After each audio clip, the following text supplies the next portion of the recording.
Good morning, hockey fans. This is Steven Heisler with HeisHockey.com, the victorious hockey company, and the absolutely crazy junior hockey discussion group on Facebook. You are watching the Junior Hockey Morning Show. We are on the World Sports Broadcasting Network, WSBN.TV, Facebook, Twitter, YouTube. Hopefully this morning, today, this afternoon, this evening, wherever you are, whatever time you're watching, you're enjoying the week, and you're probably going to get a laugh out of today's show. Today is Wednesday, October 25th, 2023, for those keeping track at home. Today's topic, if I were king. Sometimes I do this on Tuesday, and I do a vault show, or I reverse it and do the king on Tuesday and vault on Wednesday. But generally, Tuesday and Wednesday, you're going to get one or the other. Today, you're going to get the king show. The reason why this show is today and not yesterday is because, well, I had this story teed up for yesterday, but I wanted this quote that you're going to get at the end that will kind of bring this whole thing together. If I were king of hockey, he would cancel the continued practice of the kangaroo court. Hold on a second. Did Save Sport not already address that ridiculousness? They have. That's right, you silly brain surgeons. Save Sport did mandate the end of the silliness. But here we are, still talking about kangaroo court. This is junior hockey, and Save Sport can't mandate out a time-honored tradition that delivers beer money for the veterans, can they? Well, they have, and they did. Simply said, the continued practice of bullying, hazing, and kangaroo court can put any chance of going to college hockey in serious jeopardy. The first thing the kids are going to say is, well, how are they going to find out? That's funny because some of you are just ignorant enough.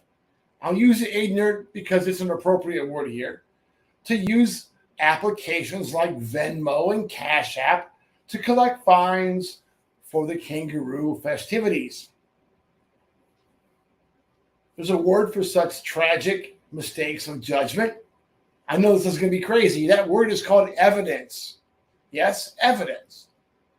Now just imagine how such an outstanding team leader is going to explain away his junior hockey extortion earnings to the Save Sport investigator.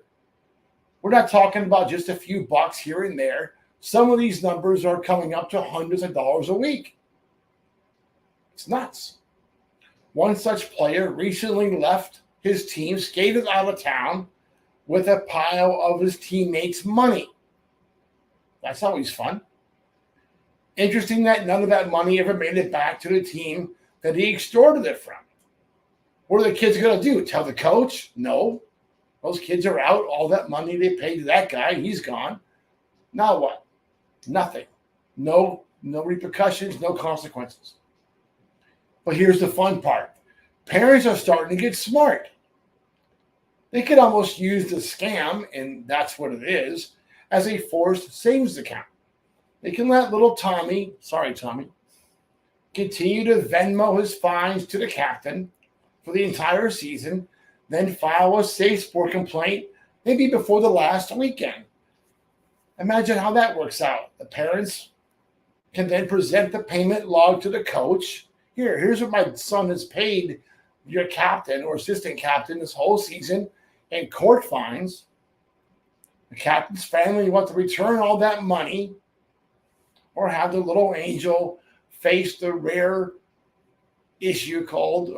word called consequences of an easy to prove Save Sport violation. Why? Why continue to do this? What is the purpose of wanting to continue the very unsophisticated bullying and hazing antics if the result can so easily soil the team leader's reputation forever. Here's the really ridiculous part. The antics are common across the entire continent. Yes, across the entire continent. Every level of play, although I'm not hearing this out of the USHL or BCHL, but pretty much everywhere else, this is a common occurrence. If the purpose of the kangaroo court is to curb behaviors, don't leave stick tape on the floor, clean up your stall, do your chores. If that's the whole reason behind it, then do something different. I challenge you. Do what the military does. Don't punish one person, punish the entire team. Do something as an entire team, and I guarantee you that idiot won't continue that behavior. Nothing's worse than having the whole team pissed because you made a mistake. It's amazing how quickly that mistake doesn't get repeated.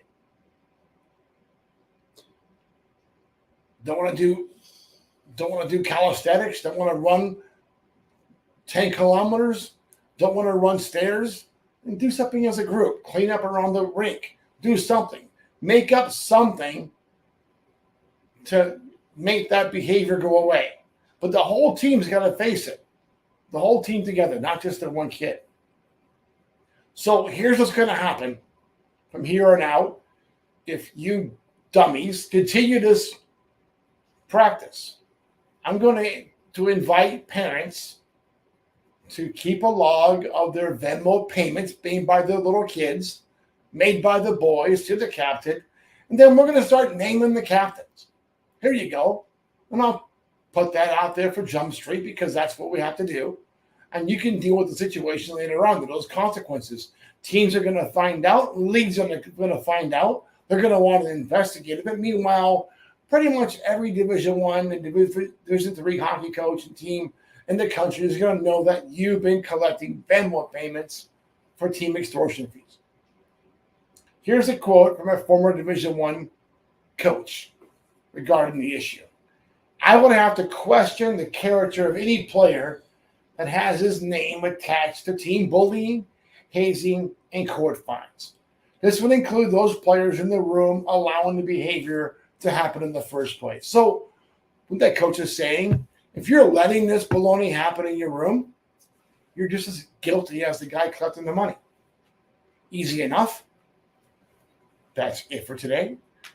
Hope that you enjoy your morning coffee and have a great day.